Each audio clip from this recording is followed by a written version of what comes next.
Assalamualaikum warahmatullahi wabarakatuh.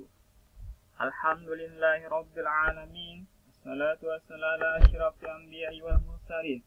Sayyidina wa maulana Muhammadin wa ala alihi wa sahbihi wa barik wasallim ajmain. Amma ba'd. Alhamdulillah, pada kali ini kita akan mempelajari lagi tentang sejarah kebudayaan Islam. Kelas 7. Materinya adalah hambatan dakwah Nabi Muhammad SAW di kota Mekah. Kalian bisa buka bukunya di LKS halaman 30. Nah, di sana Bapak ambil materinya. Langsung saja pada materinya.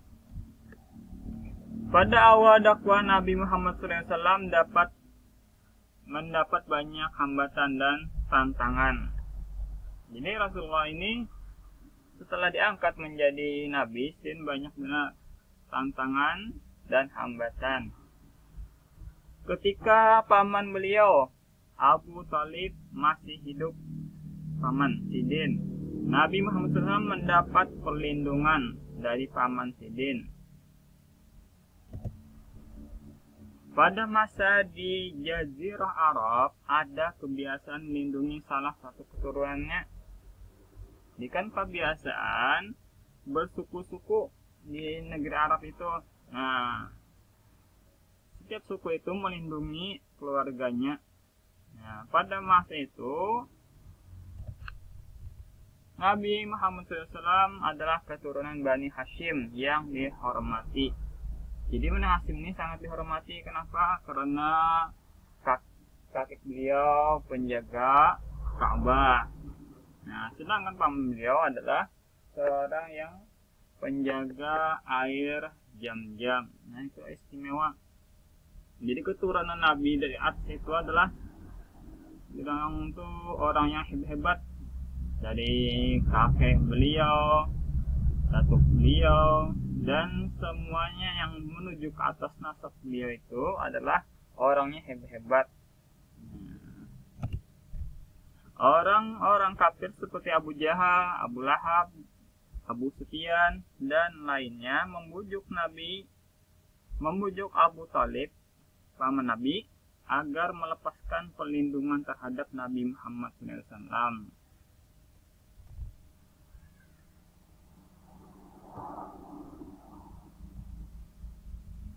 Setelah itu Abu Thalib sempat goyah karena adanya desakan dari tokoh kafir Quraisy. Nah, banyak yang mendesak supaya lepas nih perlindungan dari Nabi. Nah, lalu sehingga Abu Thalib membujuk Nabi Muhammad SAW untuk menghentikan dakwahnya. Kenapa tadi? Karena desakan dari orang atau tokoh kafir Quraisy. Nabi Muhammad SAW berkata atau bersabda. Nah, tapi biasanya untuk Nabi ini kan bersabda. Wahai pamanku, demi Allah, seandainya matahari diletakkan di tangan kananku dan bulan di tangan kiriku atau diletakkan di tangan kiriku, agar aku berhenti berdakwah, pasti tidak akan kuhentikan dakwah ini hingga Allah memberikan kemenangan atau aku binasa dalam perjuangan ini. Nah, ini tekadnya Nabi Muhammad SAW untuk dakwah Sidin. Kenapa? Karena dakwah Sidin ini adalah diperintahkan oleh Allah. Sahabat Nabi Muhammad SAW mendapat siksaan karena mempertahankan keimanan seperti Bilal bin Rabah, keluarga Ammar bin Yasir, Jubair bin Awam, dan Abu Bakar. Nah, ini sahabat-sahabat Nabi yang mempertahankan imannya, yang mendapat siksaan oleh orang-orang kafir Quraisy. Menghadapi hambatan tersebut, Nabi Muhammad SAW memerintahkan beberapa sahabat untuk hijrah ke Habsyi. Karena kebanyakan siksaan biar Nabi pindah aja atau hijrah aja ke Habsyi. Dua rombongan hijrah ke Habsyi. Yang pertama, rombongan pertama adalah sebanyak 15 orang, 11 laki-laki dan 4 perempuan, dipimpin oleh Utsman bin Affan. Nah, ingatkanlah ini biasanya ini ada keluar di ulangan biasanya juga. Atau yang kedua, rombongan yang kedua 76. Nah, biasanya antara 15 atau 76. Rombongan kedua atau rombongan ke satu biasanya ada di ulangan. Orangnya adalah 63 laki-laki dan 13 perempuan.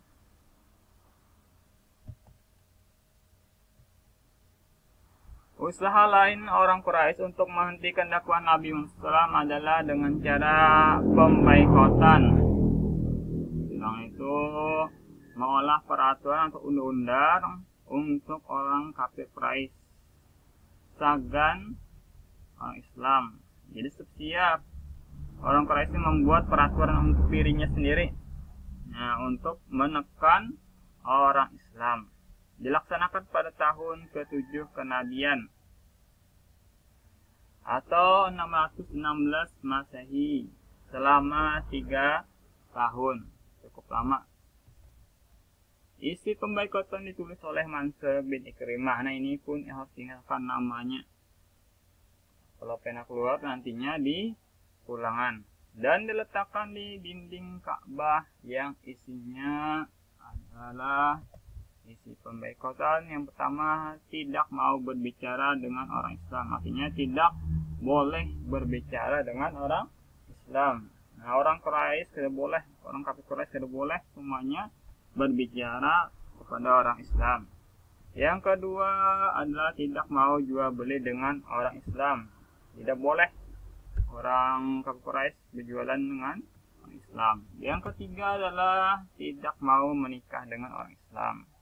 Nah, inilah isi dari pemboikotan, supaya menekan orang Islam pada masa di Jazirah Arab.